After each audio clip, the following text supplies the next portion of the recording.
Bom dia, boa tarde, boa noite, não sei a que horas Por as enquanto. pessoas vão estar ouvindo, né?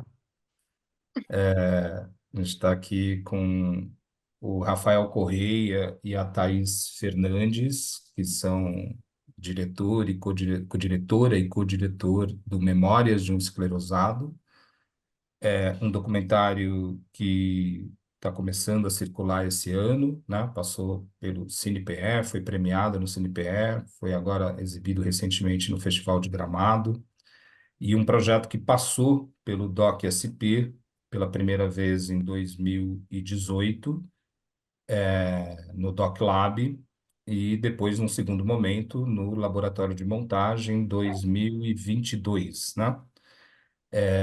E agora, em 2024, temos aí o filme pronto e a gente vai aqui, então, conversar com Thaís e Rafael, pegando o Memórias como uma espécie de um estudo de caso, né? Bem empírico, desde, digamos, a sua semente, sua ideia inicial de realização, até agora esses primeiros momentos de repercussão, retorno, como as pessoas, né, estão recebendo. Imagino que, por exemplo, o tipo de repercussão de Recife não seja exatamente o mesmo de Gramado, né? Quer dizer, cada ambiente também vai acrescentando novas camadas à percepção dos filmes, né? Então, só para dar aqui uma largada, né, eu diria o seguinte: o filme praticamente começa com uma fala do Rafael anunciando que iniciará, né, uma série de registros semanais sobre o que está acontecendo, né? O que está acontecendo, o Rafael vai falar melhor. É uma esclerose múltipla com a qual ele foi diagnosticado em 2010, estou certo, Rafael? Isso aí, 2010. E em 2016, o filme, então, dá ali seu start com o Rafael dizendo: estou iniciando uma série de registros, né, semanais, para fazer Isso. esse acompanhamento do que estou vivendo. Mas, aí é a primeira questão que eu já coloco, mas, conforme o filme avança, a gente vê que há uma série de registros, né, anteriores a esse de 2016, que estão lá no seu arquivo pessoal, né, no seu arquivo de experiências pessoais, e esses arquivos mostram uma relação muito forte sua, Rafael, com a imagem e com a câmera. E isso vem em algum momento da fala, né? Como o cinema sempre te interessou. Aí, meu primeiro levantar de bolas aqui é, dentro desse universo de registros com o qual você já estava habituado, né? E também numa geração tecnológica em que todo mundo é meio portador de câmera, exibidor de imagens, né? E personagem das suas próprias imagens, é, em que momento, Thaís e Rafael juntos, essa soma de registros e esse registro inicial de 2016 pediu para virar um filme, né? Quer dizer, Hum. em que momento o que eram registros, eu não sei qual era a sua real intenção em 2016, quando você começa o seu registro, mas você e a esclerose, mas em que momento vocês se deram conta de acho que aqui tem um filme? Porque a impressão que me dá, posso estar errado, mas a impressão que me dá, e que me dá em vários filmes que lidam com esses arquivos pessoais, né, é que boa parte do material não era para virar filme, mas acaba se tornando matéria-prima de um filme, né, que vai se organizando como um filme, mas com imagens que não foram pensadas na sua origem para uma exposição dentro de um ambiente do cinema, de festival de cinema, de um certo circuito, né, de prestígio e de, enfim. que o documentário acaba tendo, né? Uma circulação muito restrita e ele entra nos nichos de prestígio, vamos dizer assim, né? Então a minha curiosidade era essa, assim, quer dizer, quando é que aqui tem um filme a ser feito, enfim. É, eu acho uma pergunta super boa. Acho que o Rafa tem que começar falando do registro dele, depois eu, eu entro. É, começou um pouco antes de 2016. Em 2015, eu comecei a fazer histórias autobiográficas, né, ou memórias do esclerosado em quadrinhos. E assim que a Thaís viu, teve uma repercussão bem forte, né, na internet. E, e aí a Thaís me mandou uma mensagem: pô, vamos fazer um filme disso aí. Antes mesmo da gente ver registros de vídeo, né, o start foi a partir da história em quadrinho. E aí depois eu comecei a fazer o registro. E durante a nossa conversa de roteiro, a gente viu que poderia usar as imagens de arquivo. Eu achei essa pergunta ótima, porque eu acho que, assim, o arquivo, como tu falou, Kleber, tem uma função muito, muito importante no documentário, no geral, né, na história do documentário, e eu acho muito legal a forma que os arquivos do Rafa chegaram no projeto, né? Como ele disse, só para também dar um contexto, né, para quem não nos conhece, eu não fui uma louca que chegou do nada, que disse pro Rafael, vamos fazer um filme, a gente se conhece E a há gente é algum amigo, tempo, né? a gente é amigo desde 2003, 2004, né? Então, Isso. Então não não é fui, não chegou. não chegou Oi, de, olá! eu caí de paraquedas, né? Então, como o Rafa disse, né, os quadrinhos biográficos dele tiveram uma super repercussão, e aí lancei essa ideia, e foi quando a gente começou a conversar sobre. E a gente tinha, o Rafa principalmente, né, tinha uma ideia, várias ideias de imagem que ele tinha, que ele gostaria de ter num filme sobre a história dele. E até eu acho legal dizer isso, que o quadrinho, inicialmente, né, Rafa, a gente queria usar como provocador, mas a gente não tinha certeza ainda do quanto ia ser exatamente o filme, né? Que no fim das contas, no processo de fazer, a gente se deu conta que sim, era também, né? Mas Uhum. para mim, assim, porque eu comecei na montagem, né? Antes de começar a dirigir, eu era só montadora. E para mim, quando o Rafa me entregou aquela sacola com um monte de VHS, e a gente também achou, o Rafa fazia muitas viagens por causa dos festivais de quadrinhos e tinha muita coisa em GoPro também, né? Que eu acho que é um material que também, não sei, Rafa, tu pode falar sobre isso.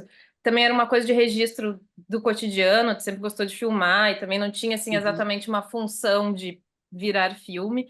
Então, assim, era uma imensidão de material particular que quando a gente começou a capturar, foi assim, meu Deus, temos uma outra camada de filme aqui. E aí acho legal falar isso do processo de roteiro, porque quando a gente sentou para pensar cenas, né? Eu, eu sempre eu fico meio assim de ficar botando um label de gênero, né?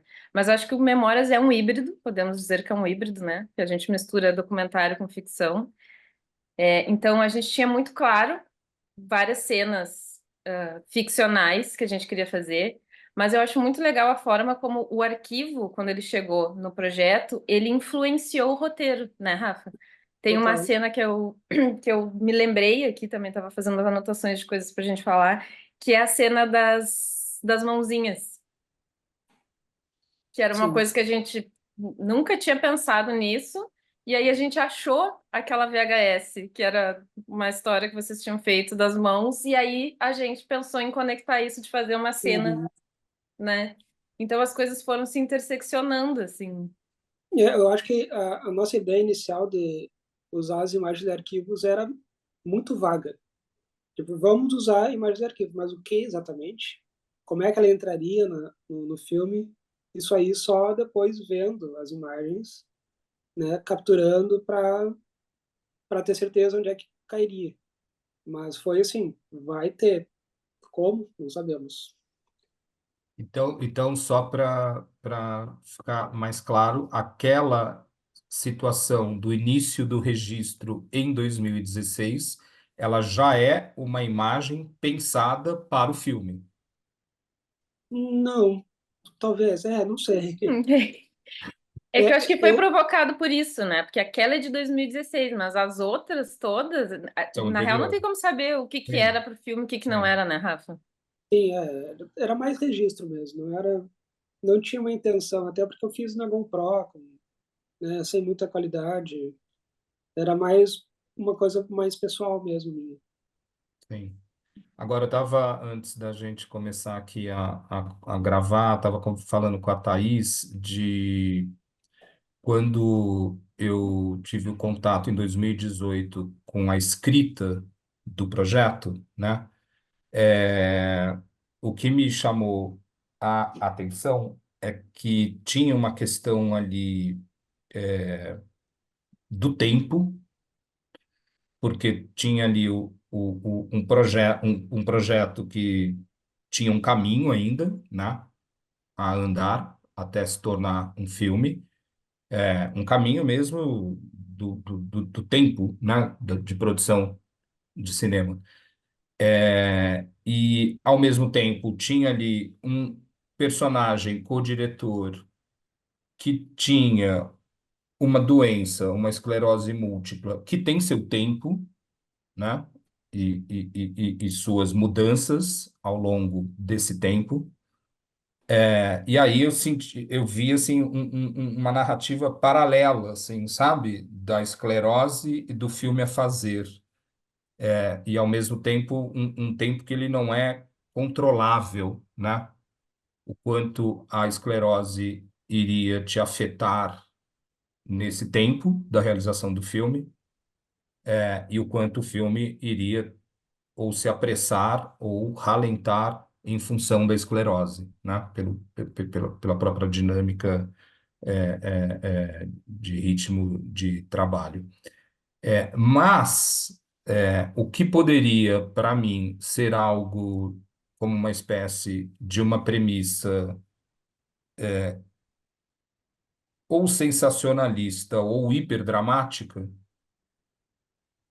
na escrita do projeto, pelo menos, eu sentia quase que uma espécie de um jogo, sabe?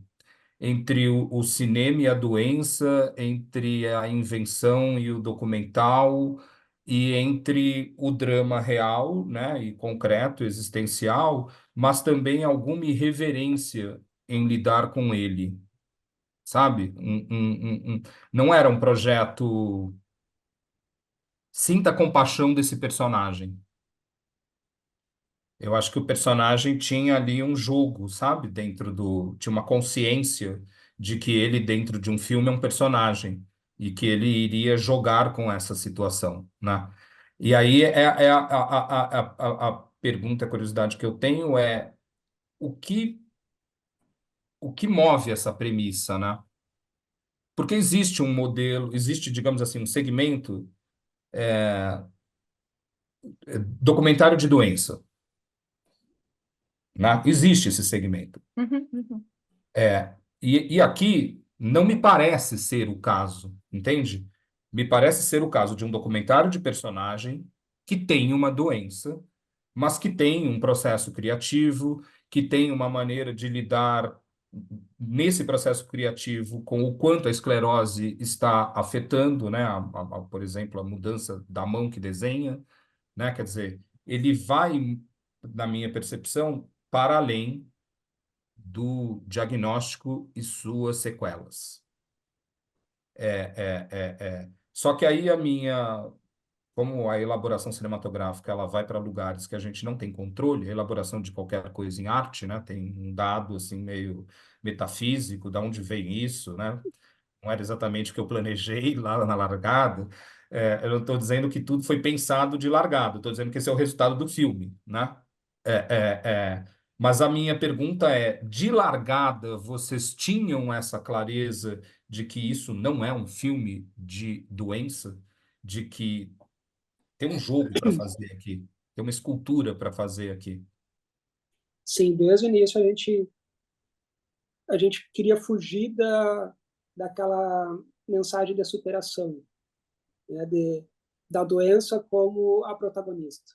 Inclusive, Sim. tinha uma fala no filme, né, que a gente acabou tirando, que era, estava desenhando assim, olhava para a câmera e falava, esse não é um filme de superação, né? Então, eu como criador também, como humorista, né, como cartunista, eu queria trazer humor para dentro do filme e não essa mensagem da doença, né, do coitadismo, né, de trazer esse drama como um apelo, né, para as pessoas entrarem no filme. Não era essa a ideia inicial, não. E é uma preocupação que a gente tentou ficar atento o tempo inteiro, né? De tipo, para onde estamos indo. Inclusive no meio do caminho, né, Rafa? Acho que a gente também decidiu que tirar essas coisas burocráticas sobre a doença. Porque em algum momento a gente pensou em entrevistar especialistas, explicar um pouco mais. Tem uma breve explicação, mas é isso, né? O filme não é sobre a esclerose, doença institucional, assim, né? É sobre o Rafael que lida com essa sombra, né? Então, acho que logramos em não fazer um filme de superação. Não era a ideia de fazer aquele filme pega, sabe? Um filme que emocionasse pela dificuldade. Não, não é isso que a gente queria. E quanto Sim. ao tempo, uma das maiores lições que eu tive com a esclerose múltipla, porque toda doença uma oportunidade de aprender, né? De se transformar. E o que eu mais aprendi foi respeitar o tempo, né? O tempo da vida, o tempo das coisas. Então, sempre quando eu tinha pressa para fazer alguma coisa, meu corpo dizia, calma, não é assim, vamos devagar, vamos pensar. E eu acho que isso dialoga muito com fazer cinema, né? Principalmente fazer cinema no Brasil, que a gente leva um tempão, leva 10 anos para fazer um filme, né? Nós Sim. deu 9 anos. E se a gente apressa, não sai do jeito que tem que sair. E, e por outro lado, também tem, não a pressa, mas uma urgência de vida, né? Eu me lembro de uma história do Anthony Burgess, que é o autor do Laranja Mecânica. Ele foi diagnosticado com uma doença que o médico falou que ele tinha 6 meses de vida só. E ele ficou apavorado e pensou, preciso fazer alguma coisa. E aí ele escreveu a Laranja Mecânica nesse tempo. Passou 6 meses, ele já estava com a obra-prima dele pronta. E aí o médico disse, né, eu me enganei, tu não tem uma doença rara. Mas aquela urgência de vida fez ele fazer o livro mais importante da vida dele. E isso me impulsionou também para fazer meus quadrinhos e, e para botar as coisas para funcionar, né? Claro, respeitando esse tempo que eu falei no início, que não dá para passar por cima, né? Tanto no cinema como na vida. E acho E, que... Fala, Thaís. não, eu só ia pegar o gancho do que o Rafa falou, que eu acho que também é legal falar em termos de produção. Eu acho que esse tempo também foi diferente. Diferente de a gente estabelecer, nós vamos gravar do dia tal, né? A gente também foi fazendo o filme bem de uma maneira artesanal, que foi isso, né, Rafa? A gente marcava um dia, entendia como é Uhum. que o Rafa tava, se rolava, se não rolava. Várias vezes a gente marcou e acabou não gravando nada, acabou ficando só conversando. Então também, assim, para mim, como realizadora, também foi um aprendizado também de respeitar os tempos do Rafa e o tempo desse filme, né? Porque eu acho que isso é uma coisa é, importante de falar, que eu acho que cada projeto tem a sua forma de acontecer muito particular, né? Não tem como fazer um manual de cinema, Sim. principalmente eu acho que cinema documentário, que é isso, a gente foi entendendo conforme foi fazendo e foi ajeitando, assim, os processos, né? Thaís, você vem de uma experiência aí, né, de uma pós em documentário, né? que eu queria que você falasse um pouco, mas também a partir assim disso que o Rafa estava falando, né, um respeito ao tempo e uma urgência de vida, né, que me parece uma forma também da gente lidar com o documentário, né? Quer dizer, o documentário ele demanda um respeito aos tempos, né? Senão a gente faz ficção e faz tudo acontecer na hora que a gente quer. Mas, ao mesmo tempo, em geral, o documentário se funda numa urgência, né? E é uma urgência que vai ter que encontrar seu tempo, seu ritmo, mas existe sempre um sentimento de urgência, né? Quer dizer, esse é um filme a se fazer agora, não daqui a 10 anos. E aí eu queria que você, enfim, falasse um pouco sobre a sua relação com o documentário, né? Ou pode incorporar um pouco dessa sua experiência dessa formação que você fez agora, mais recentemente, enfim, e dos principais desafios com esse filme, principalmente, assim, desde desafios de realização a desafios de, enfim, viabilização financeira, como é que foi, assim, o acolhimento ao projeto, né? Nos lugares em que vocês submeteram o projeto. Nossa, muitas perguntas em uma. Eu já falei para o Rafa várias vezes e vou repetir, né? Eu disse para ele que depois do Memórias eu não sei se eu sou uma documentarista melhor, mas com certeza eu sou uma documentarista diferente. Eu aprendi, assim, esse projeto, o Memórias em si foi, eu acho que 3 doutorados juntos num só. E como tu falou, eu acabei de terminar um mestrado agora, muito legal a experiência, chama Doc Nomads, é um mestrado em Erasmus Mundus, focado em direção de documentário, e ele é prático, né? Que é uma coisa que a gente não tem no Brasil, infelizmente. Foi uma experiência, assim, 2 anos, fazer... O tema de casa era fazer filme, cada semestre a gente tinha que fazer um curta-metragem, né? E foi muito interessante porque a gente terminou de gravar o Memórias e em seguida eu fui fazer esse mestrado, então ainda reverberando isso. Eu sou, assim, eu sempre brinco que o meu santo padroeiro é o Eduardo Coutinho, né? Fui muito influenciada por ele, eu sou formada em jornalismo, então quando eu vi que dava para fazer aquele tipo de documentário que não era jornalismo, eu fiquei, ele realmente, assim, explodiu minha cabeça. Mas, e eu tenho pensado muito sobre isso, né? Sobre o fazer documental, nesse lugar de diferente da ficção, quando a gente escreve uma coisa e teoricamente a gente vai fazer exatamente o que estava na nossa cabeça, né? O documentário, especialmente o documentário, quando a gente está lidando com um personagem, é, um, é uma outra ética, né? É uma outra posta em cena, uma outra relação que a gente tem com a história que a gente está contando. Eu e o Rafa já falamos sobre isso, né? Acho que a gente foi super ingênuo de achar que, porque a gente se conhecia, porque a gente já trabalhava com contação de histórias, que a gente ia fazer isso muito fácil. Muito fácil. Ledo engano, ledo engano, ledo engano. E eu até estava conversando esses dias com uma amiga sobre isso, né? Comparando o Coutinho, que eu acho que é um marco no fazer documental brasileiro, né? Mundial, mas eu acho que no Brasil ele é uma grande referência. Eu acho que o tipo de documentário que ele fazia, de uma certa forma, se encerrou nessa coisa da relação com o personagem, né? Eu digo que o Memórias, para mim, é uma grande escola, porque eu sigo pensando sobre isso, porque eu não consigo imaginar fazer esse filme de um jeito diferente, de não trocar com o Rafa, né?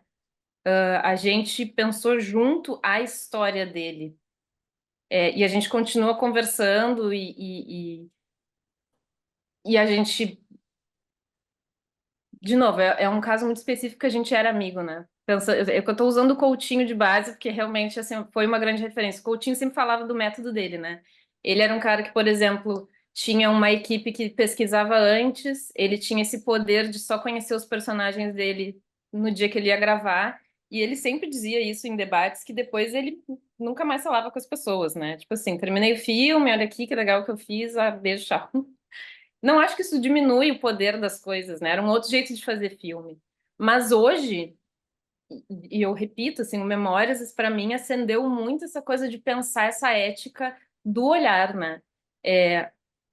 Eu acho que o Memórias é o filme que ele é porque nós dois fizemos. Se fosse outra pessoa compartilhando essa narrativa com o Rafa, seria outro filme, né?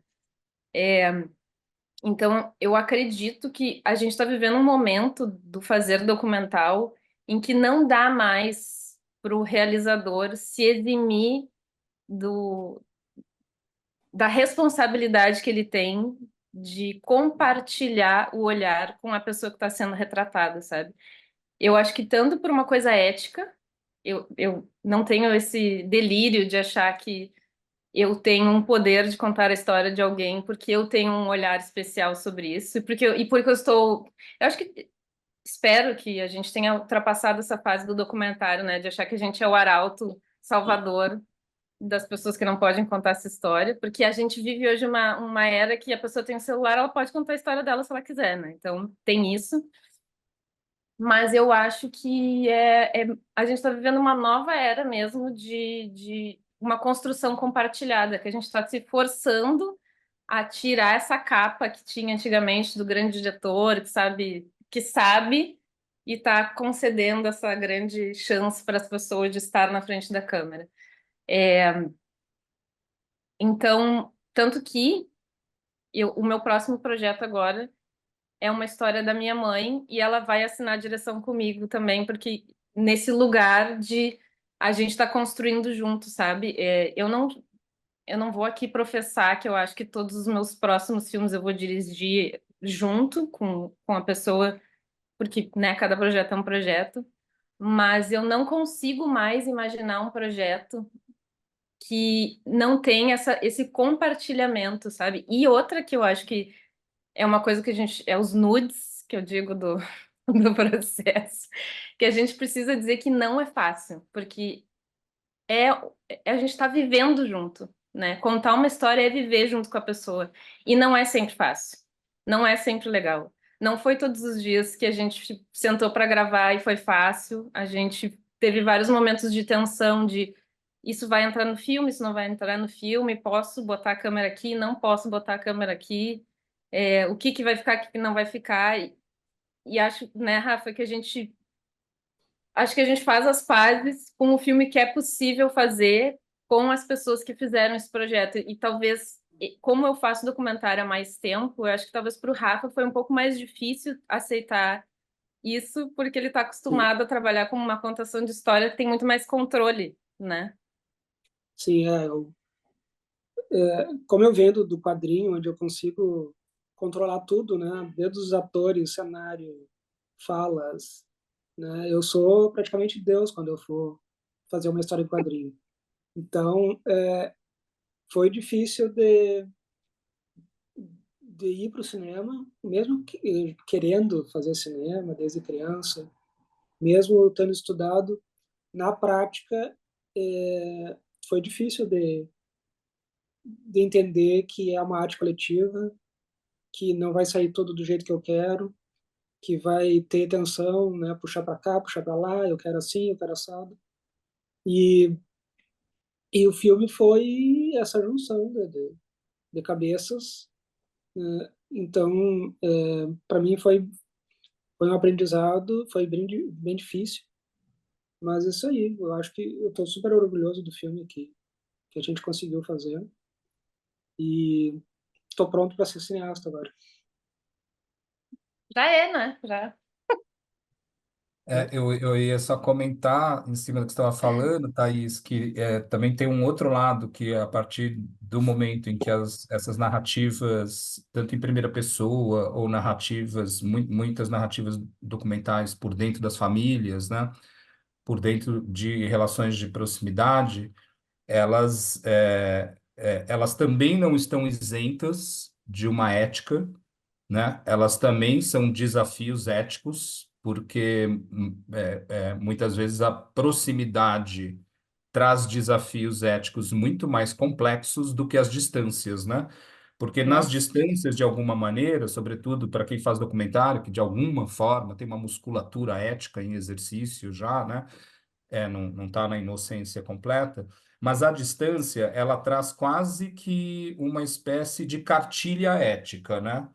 Do que não fazer, enfim, existe hoje já uma espécie de vacinação pública no documentário com relação ao que não fazer, né? Não somos mais de um momento inocente do documentário. Agora, por outro lado, a proximidade, ela não tem essa clareza ética, nem nas nossas relações cotidianas, nem no documentário, né? Quer dizer, porque alguns lugares de onde parte essa proximidade já são lugares que muitas vezes uma documentarista que está distante não chegaria, né? Você já parte de um lugar que seria questionável eticamente se eu estivesse distante daquela personagem, daquela situação, né? É como se fosse você já tem um privilégio de uma suposta intimidade. E na suposta intimidade, muitos deslizes éticos também podem acontecer, né? E que às vezes não são nem claros para nenhum dos lados. Então, acho que também tem outros desafios que se colocam nesse filmar de perto, né? Filmar com alguém, e que não estão claros ainda, né? Eles não estão ainda, enfim, codificados, vamos dizer assim, dentro de uma cultura documental. Enfim, só um comentário, né, em relação a esse momento, assim, do documentário e aonde vocês entram nesse momento. Mas queria ir para um lado também agora um pouco mais objetivo, que é assim, tá, decidiram fazer um filme. Qual foi o caminho, né, desse fazer o filme até a estreia no CinePE? Ou Até seja, os fazer. editais, os laboratórios, como é que esse projeto se viabilizou? Bueno, eu acho que a primeira ideia de projeto que a gente inscreveu, não sei se tu lembra, Rafa, a primeira vez que a gente botou ele no papel foi para tentar um Prodave de desenvolvimento de 2016, eu acho que foi isso. 2015 a gente conversou, 2016 a gente já meteu num edital e, claro, estava ainda muito solto, a gente estava tentando achar, não ganhamos. Aí a gente continuou lapidando, e eu acho que o primeiro reconhecimento da possibilidade de que isso podia sim virar um filme foi o Doc Lab, em 2018, que daí fui só eu, né, Rafa? Porque eu me lembro que na época eu devia estar em São Paulo, alguma coisa assim, e foi muito importante para o projeto, porque foi no laboratório, nosso tutor foi o Andrés Zitella. Foi incrível, assim, e ele adorou a ideia do sapo que a gente já tinha, tanto que o nome do projeto era outro, né? A foco era o sapo. Depois, no meio do caminho, que a gente entendeu que a gente não podia perder os quadrinhos.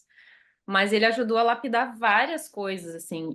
E isso eu acho uma coisa muito massa também dessa nossa junção, minha e do Rafa, porque para mim, eu tô, assim, expandindo um pouco agora essa coisa do jornalismo de tirar um pouco de mim, sabe? Então, isso de conseguir fazer um documentário da vida de uma pessoa real, mas com essa fabulação, que eu acho que tem muito. Isso é o olhar do Rafa, assim, né? Da gente fazer esse megazord de vida real com esse híbrido ficcional e engraçado. Ainda que eu acho que. Não sei qual é a impressão do Rafa, eu acho que as pessoas ainda têm um pudor de rir Sim. Sim, disso, É, sim. tem, né? tem o rir do cadeirante, né? Do esclerosado e rir como esclerosado. Mas É, o filme é um convite a rir comigo, né? então eu acho que Mas o acho que tem, projeto. tem um pudor Desculpa. ético, né? Será E que talvez as pode? pessoas Ah, Será que ririam pode rir? fácil se fosse uma ficção, né? Que eu acho que aí, como é um documentário, que as pessoas ficam, opa. sim, E, enfim, aí voltei para casa com essa experiência do Doc Lab, a gente seguiu escrevendo e a gente botou, acho que foi logo em seguida que a gente inscreveu no Rumos.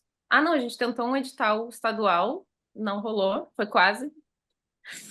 E aí a gente tentou o Rumos, que a gente ganhou no final de 2020. Ah, porque foi aquele edital que, por causa da pandemia, atrasou, enfim. E aí foi no final de 2020 que a gente foi contemplado. E depois a gente também teve um. Aí a gente ganhou um edital estadual aqui do Rio Grande do Sul de complementação para finalizar o filme. Mas uma coisa que eu acho importante dizer que assim a gente ganhou um valor ok, mas nem de perto um valor que é o que esse filme custaria se a gente fosse fazer ele pagando todo mundo com todos os, os cachês merecidos e tempo, Eu né? acho, eu acho que o orçamento está um terço do que deveria ser, É, calculando assim por baixo, sabe? a gente fez muita coisa na guerrilha que eu acho que é. Eu sempre brinco, né? Eu falei, acho que foi lá no Cinepé que eu falei isso. Eu acho muito engraçado que o documentário, infelizmente, é o gênero que normalmente os fundos destinam menos dinheiro, né? Acho que a gente precisa de menos dinheiro. E eu acho que é o fundo que nos. É o gênero de fazer cinema que nos cobra a conta mais cara e emocional, né? Porque a gente fica muito Uhum. mais tempo envolvido no projeto, tem esse envolvimento pessoal, né? Não é só ir lá escrever a minha história, contratar as pessoas e gravar, tem todo esse outro trabalho. E me perdi aqui na minha reflexão, mas eu ia dizer que a gente conseguiu fazer por uma teimosia de insistir em coisas, né? Se a gente talvez tivesse feito um filme mais jornalístico, talking head, só entrevista, essa coisa um pouco mais formal, teria sido menos pesado em termos de produção, né? Mas a gente queria muito fazer isso. A própria animação, né, Rafa? A Uhum. animação 2D que demorou, tem 3 minutos, demorou 1 mês e meio para ser feita. Aham, é. A ideia E era ter bem mais animação, né? Em 2D. No fim, a gente acabou substituindo pelo motion e ficou muito bom. No fim, ficou melhor do que a gente imaginava, né? Agora, tem isso que vocês estão falando do orçamento, né? Quer dizer, eu sinto que tem uma cultura de pensamento mesmo em relação a dinheiro e documentário, né? Documentário nos editais, por exemplo, e que é um pouco assim, se o documentário coloca lá o seu orçamento real, a tendência é que os júris de editais, eu fiz parte de vários júris de editais, achem que está caro para um documentário. E aí eu sinto que por trás do esse tá caro para um documentário, tem uma certa cultura no nosso campo que é, mas documentário tem que ter algo de missionário. Não pode ser tão profissional, né? A ficção é o lugar da profissão. O documentário tem uma missão ali, a pessoa está querendo fazer porque é uma questão da vida dela, enfim, não precisa de tanto dinheiro assim, né? E que eu acho que é isso, nenhum documentário no Brasil consegue levantar o dinheiro que seria o dinheiro planejado no seu orçamento, porque é isso. Se for esperar, não vai ficar pronto, já é lento para fazer, né? Se for ficar esperando o orçamento realmente completar, enfim. E também não tem muitas saídas, né? Quer dizer, você já ganhou esse edital aqui um tanto. Aí tem mais aqueles dois, mas mesmo que você ganhe aqueles dois, não necessariamente chega no seu orçamento, né? Uhum. Então é um catadinho que também não chega lá se você ganhar todos. E aí eu acho que, enfim, acho que tem um lado realmente de estar sempre colocando o documentário num certo território do amadorismo, né? Que eu acho que e o DocSP, de uma certa forma, a razão de existir dele é um pouco no sentido de tentar uma profissionalização do campo, né? De sair desse lugar do patinho feio do cinema, né?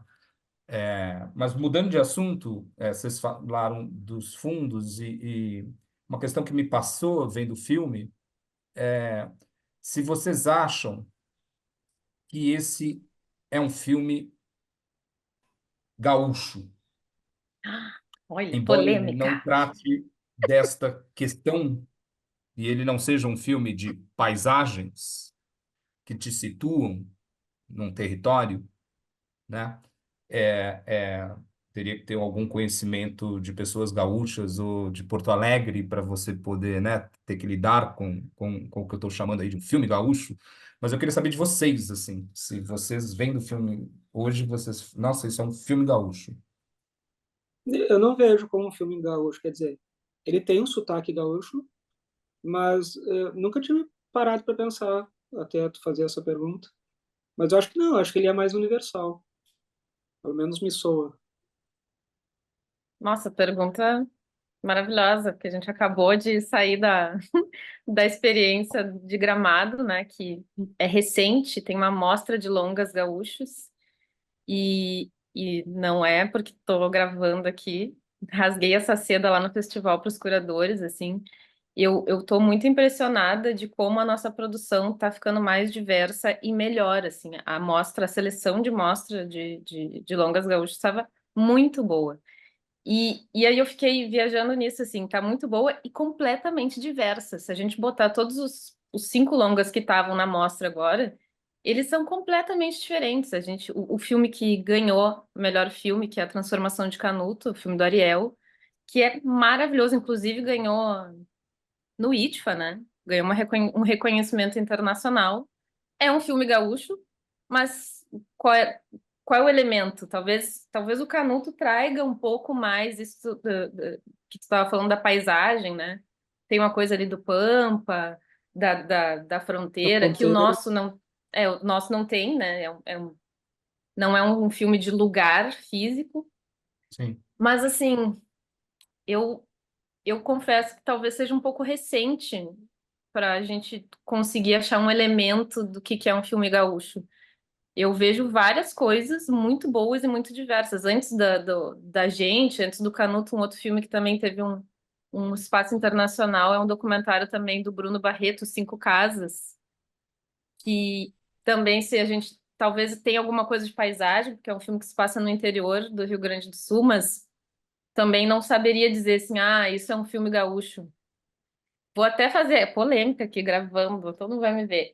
Eu acho que durante muito tempo a gente tem gente que usa essa chancela do filme gaúcho às vezes para depreciar. Sim. Às vezes rola um pouco isso. Ah, é filme gaúcho. Que o cinema brasileiro passou por isso muito tempo, né? Ah, é cinema brasileiro. Que eu acho que finalmente a gente está conseguindo furar essa onda, né? Então vou também aproveitar aqui que estamos aqui publicamente e dizer que eu espero que para o ano que vem do Festival de Gramado, que é o festival mais importante do Rio Grande do Sul, que a premiação do cinema de gaúcho seja junto com o pessoal da Nacional, né? Porque eu acho que até pode rolar um argumento de querer dizer que é para a gente ter um espaço só nosso, mas não adianta, acaba segregando, né?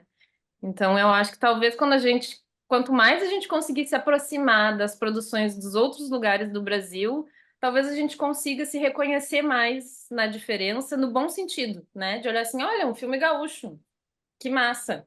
Esse aqui é um filme pernambucano. Esse é um filme paulista, mas nesse lugar não da diferença ruim, mas de se reconhecer mesmo numa linguagem, né?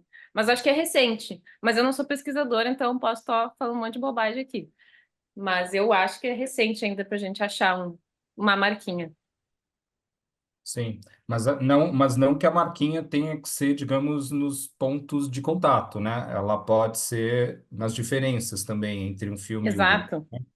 Quer dizer, ter ali uma marca que eu considero muito, assim, que é a da inevitabilidade do local de onde você é e de onde você fala, e no caso do documentário, de onde as experiências se passam, né? Eu acho que de alguma forma fica impregnado, né? Na imagem, por uma coisa quase ontológica mesmo da imagem, né? A imagem está lá fazendo no seu plano um registro daqueles modos de falar, de viver, de humor, enfim, que traz alguma coisa da cultura para além da singularidade das pessoas, né? Mas não estava me referindo ao filme gaúcho como dentro de uma tradição do cinema gaúcho, mas Uhum. ao filme gaúcho em que, de alguma forma, está em contato com as experiências daquele território onde ele se passa, sabe? Sim, sim. E às vezes é sutil, né? A conversa sobre o ponto de encontro no bar em que os quadrinistas iam. Quer Ah, dizer, tem ali uma cultura local, né? Que não está no filme sendo estampada, né? Isso acontece em Porto Alegre nos anos tal, mas que de algum modo você sente assim alguma coisa que é local ali, né? Que não sim. que tem DNA, não está suspensa no mundo, né? Diria mais nesse sentido. Mas eu queria, assim, para a gente também começar a ir encaminhando aqui para o final, pegar uma questão que eu acho que é essencial, que é de largada de vocês, e que eu queria que o Rafael também comentasse como é que é, por exemplo, na sua produção em quadrinhos, que é essa relação que vocês já falaram aqui, da ficção com o documentário.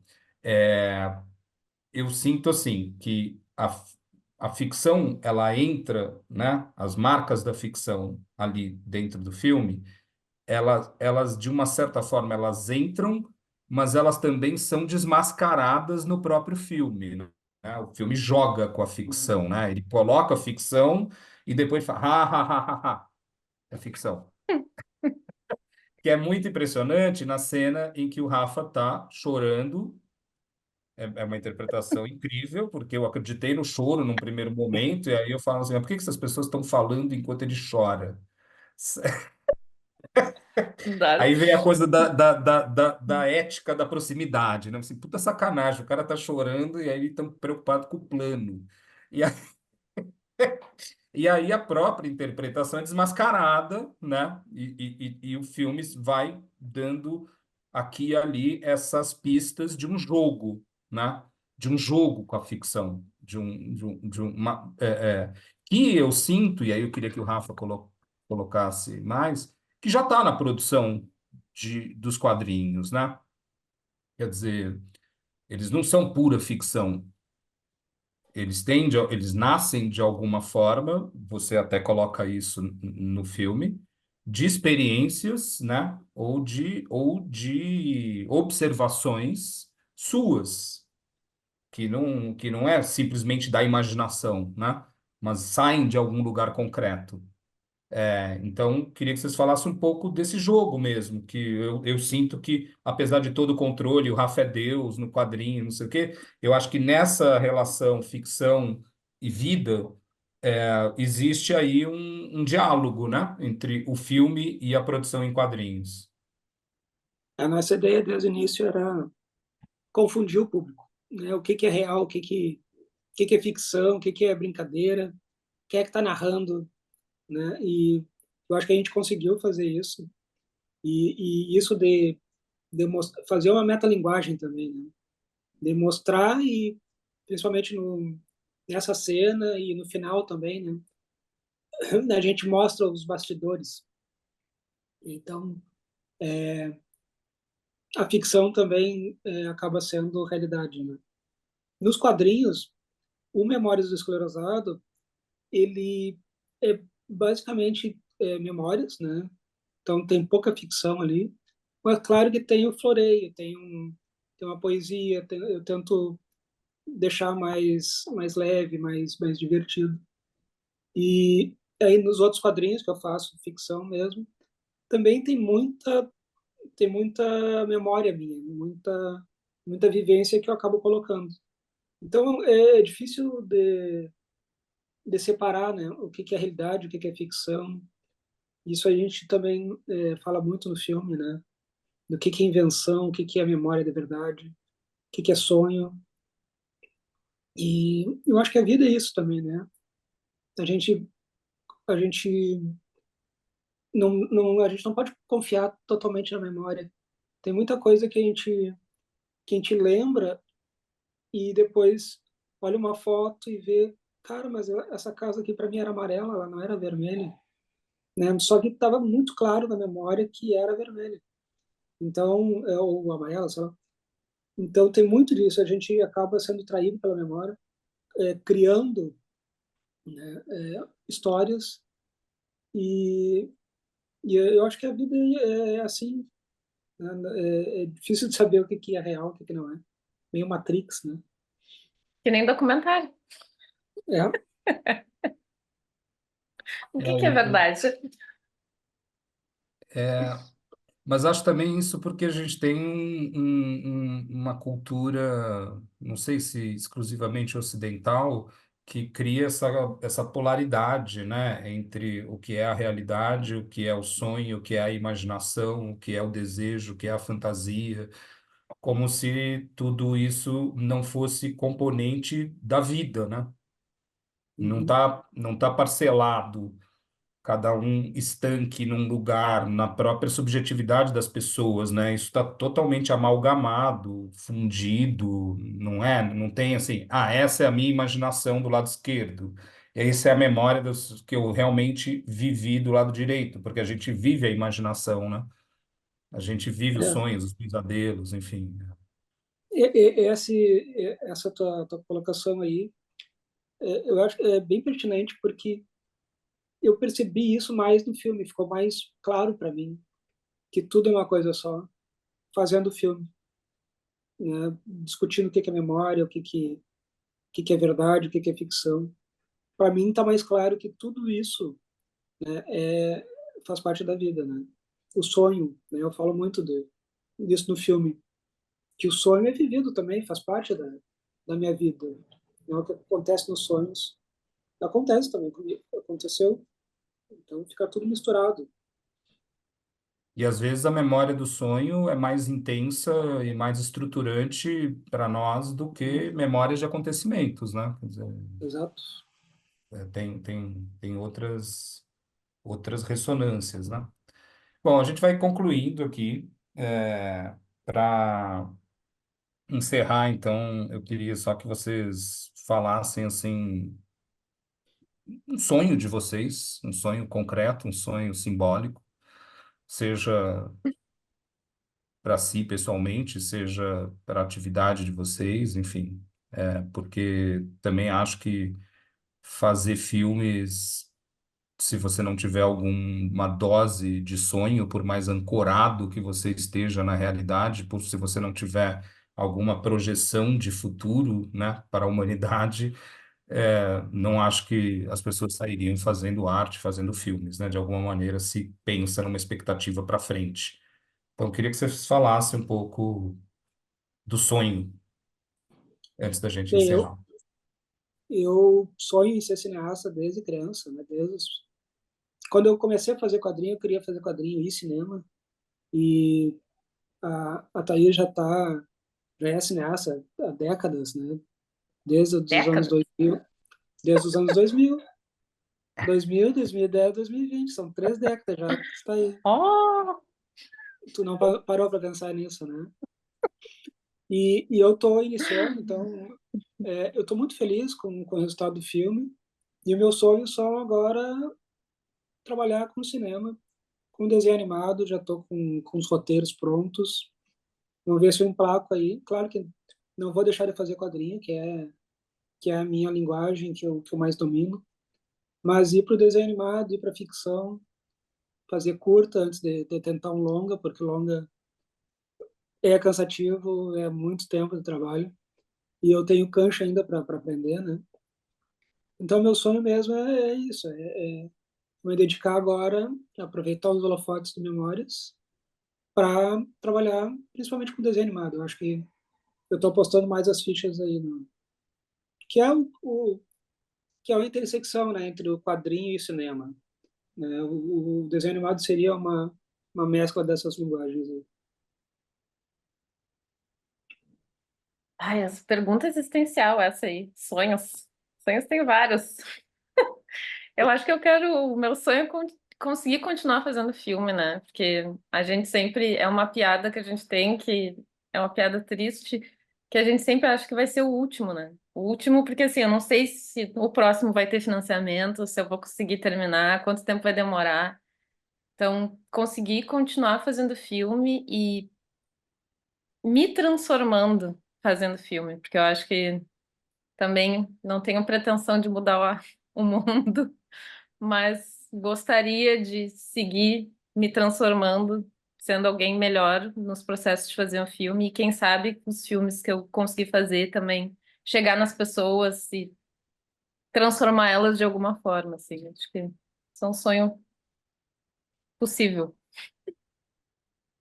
Bom, gente, quero agradecer muito a conversa, o compartilhamento, né, das experiências aí em torno do Memórias de um Esclerosado. E lembrar que o filme vai estar, então, na programação do DocSP, né, no versão online ali do DocSP, e estimular as pessoas para que conheçam, quer dizer, a partir dessa conversa, as pessoas se sintam aí curiosas e com expectativa para ver o filme e aí ter suas próprias percepções. Mas muito obrigado, gente, foi um prazer enorme aqui essa conversa. Eu que Obrigada. agradeço.